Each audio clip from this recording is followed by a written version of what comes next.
ఎన్టీఆర్ నటించిన దేవర సినిమా గత ఏడాది విడుదల అయ్యి బ్లాక్ బస్టర్ అయింది.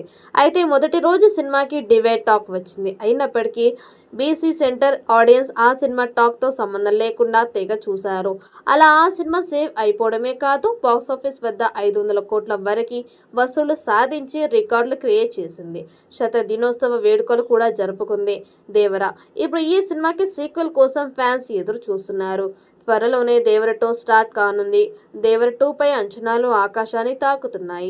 ప్రస్తుతం ఈ సినిమాకి ప్రీ ప్రొడక్షన్ స్క్రిప్ట్ పనులు శరవేగంగా సాగుతున్నాయి. అయితే ఎన్టీఆర్ బర్త్డే సందర్భంగా అభిమానులు దేవర 2 నుంచి అనౌన్స్మెంట్ వీడియో వస్తుందని వార్తలు వచ్చాయి. ఈ ఏడాదిలోనే దేవర 2 షూటింగ్ ప్రారంభించేందుకు నిర్మాతలు సన్నాహాలు చేస్తున్నారు. అభిమానులు మాత్రం దేవర 2 అప్డేట్ కోసం ఆసక్తిగా ఎదురు చూస్తున్నారు. మేకర్స్ ఎప్పుడు సర్ప్రైజ్ ఇస్తారో వేచి చూడాలి. భారీ అంచనాల మధ్య రిలీజ్ అయిన దేవర డివైడ్ టాక్తో ఆడింది. అయినా పాన్ ఇండియాలో బాక్సాఫీస్ వద్ద ఆ సినిమా దూకుడు ఎక్కడ తగ్గలేదు. రివ్యూలు నెగిటివ్గా వచ్చినా ఆ ప్రభావం పెద్దగా పడలేదు.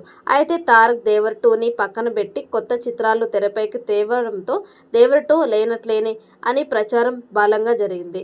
బాక్సాఫీస్ లెక్కలేని తప్పులు తడక కాబట్టే తారక్ ఇలాంటి నిర్ణయం తీసుకున్నాడని ప్రచారం జరిగింది.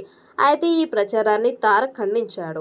దేవర 2 ఖచ్చితంగా ఉంటుందని, తామే కావాలని కొంత గ్యాప్ తీసుకున్నట్లు ప్రకటించడంతో క్లారిటీ వచ్చింది.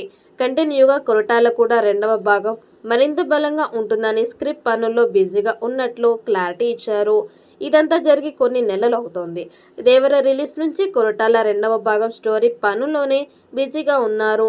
పార్ట్ 1తో 500 కోట్లు కొట్టిన ఎన్టీఆర్ దేవర 2 సినిమాతో 1000 కోట్లు కొట్టాలని చూస్తున్నాడు. ఈ ఏడాదిలోనే షూటింగ్ స్టార్ట్ చేసి వచ్చే ఏడాది చివర్లో విడుదల చేసేందుకు సన్నాహాలు చేస్తున్నారు. మరి ఈ పాన్ ఇండియా సినిమా ఎలాంటి రికార్డ్స్ క్రియేట్ చేస్తుందో చూడాలి. ఈ వీడియో మీకు నచ్చినట్లయితే లైక్ చేయండి, షేర్ చేయండి. మరిన్ని అప్డేట్ కోసం మన ఛానల్ని సబ్స్క్రైబ్ చేసుకోండి. ఈ వీడియోపై మీ అభిప్రాయాన్ని కామెంట్ బాక్స్లో కామెంట్ చేయండి. నోటిఫికేషన్ కోసం పక్కనే ఉన్న గంట సింబల్ని గట్టిగా నొక్కండి.